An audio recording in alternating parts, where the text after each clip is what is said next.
বর্তমানে বাংলাদেশ ফুটবলের মূল ভিত্তিটাই দাঁড়িয়ে যাচ্ছে প্রবাসী ফুটবলার কেন্দ্রিক। হামজা চৌধুরী আসার পর এবার দ্বার খুলেছে কানাডিয়ান সমিত সোমেরও। বাফুফের পরবর্তী পরিকল্পনায় আছেন ইংল্যান্ড প্রবাসী কিউবা মিচেল। নতুন খবর, তিনিও থাকতে পারেন 10 জুন সিঙ্গাপুরের বিপক্ষে ম্যাচে, এমন আশার বাণী শুনিয়েছেন বাফুফের সিনিয়র সহসভাপতি। দেশে আসতে পারেন এই মাসেই। প্রক্রিয়া এগিয়ে চলছে, তো আমরা আশাবাদী এই মাসের 20 থেকে 25 তারিখের মধ্যে হয়তো ওর মাসও বাংলাদেশ ভ্রমণে আসবে। ফুটবলে নতুন জোয়ার আসবে এমন সম্ভাবনা তৈরির পর দেশের মাটিতে প্রথম ম্যাচ খেলবে বাংলাদেশ। তাই স্কোয়াড নিয়েও বেশ তৎপর বাফুফের নীতি নির্ধারকরা। তাই কিউবা মিচেল দেশে আসলেই ঘোষণা হবে বাংলাদেশ স্কোয়াড, এমন ইঙ্গিত দিলেন বাফুফের সভাপতি।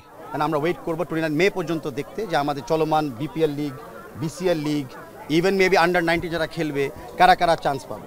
দেশের ফুটবলারদের নিয়ে তো আলোচনার শেষ নেই, তবে এবার সামনে এসেছে রেফারিদের ম্যাচ বয়কটের ঘটনা। বকেয়া টাকাসহ নানা অসঙ্গতি দেখিয়ে মাঠ থেকে মুখ ফিরিয়ে নিয়েছেন বাফুফের ম্যাচ পরিচালনাকারীরা।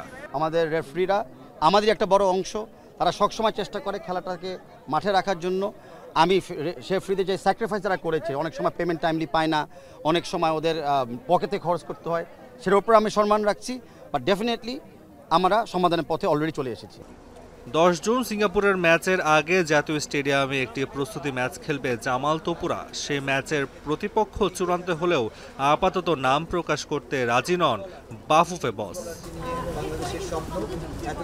তাসওয়ার নাফি, এখন, ঢাকা।